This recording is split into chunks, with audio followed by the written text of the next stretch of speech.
My friends, I thought I did this video before, but I don't think I did. Anyhow, let me just say something. I want, it's from me. It's all about you, not me. I already went my majority of my journey, but life is a journey. Enjoy the journey. The destination is death. Don't be worrying about tomorrow. Enjoy going into tomorrow. Just now, give an example. I lay down in the bed, and it makes me laugh because I lay down in the bed and I just laugh. It's almost looking at a movie because I go back in the database in my brain and I bring up all the wonderful times I had. I really enjoyed life. I have no regrets. You make some decisions you say you could have made better, but it wasn't a regretful decision. Because see, when I make a decision, I let whatever comes the way that decision come because I thought it out. I'm not a person to make a top of the head decision and then when something go wrong, moan and groan about it. That's the way life is. Decisions. Life is decisions. And I make the decision, and when I make it, I'm willing to sink or swim with that decision. So far, I don't have any real regrets in my life. Things haven't always turned out perfect. I mean, my last marriage was not perfect, but I don't regret it because I married, the reason I married her, because I enjoyed her. That's why I was attracted to her. She was, I hate to say it, getting to these those astrology things, but she was a Capricorn, had all the answers. And I'm a Taurus, she don't have all the answers to me. We used to clash. Other than that, I enjoyed life with her. She was a lot of fun, but she had all the answers and they're usually wrong. Anyhow, I'm just telling you, that's the way, that's the only, and you know what? It wasn't a great breakup, but I'm not hostile. My friends can't understand why I'm not hostile to her. I said, wait a minute, I made a decision. I made a decision to connect with her. If it didn't go right, who I'm going to blame her? No. Well, that's what I'm saying about life, my friend. Now, what fascinate, one of the things that fascinate me was what we used to call burnout days in training. Once a week, about at the end of the, see, we train Monday, Wednesday, and Friday. And twice a month, Friday would be what we call burnout days. We doubled everything. We trained till we could hardly drag out of the gym. It was almost like an orgasm. I mean it. That's how into it we were. It was almost, I mean, but Saturday and Sunday, we had enough sense, not a tutor telling us what to do, but we had enough sense to know that we had to rebuild the glycogen in the muscle. We had to rebuild the muscle because it was tremendously traumatized.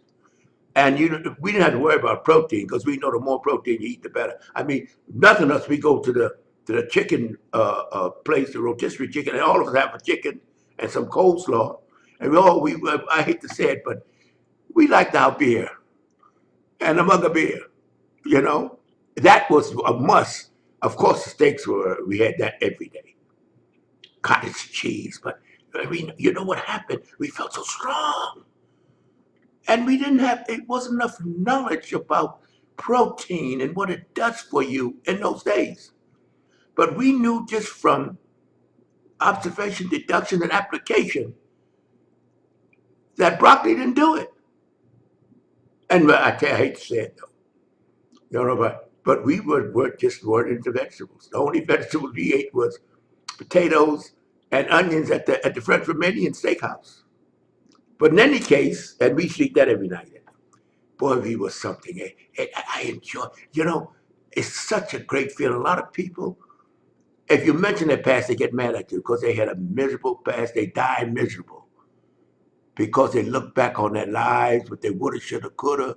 They didn't make the decision they should make. And now they pining and moaning and groaning and bitter at the end as they start getting older because they are comfort thinkers.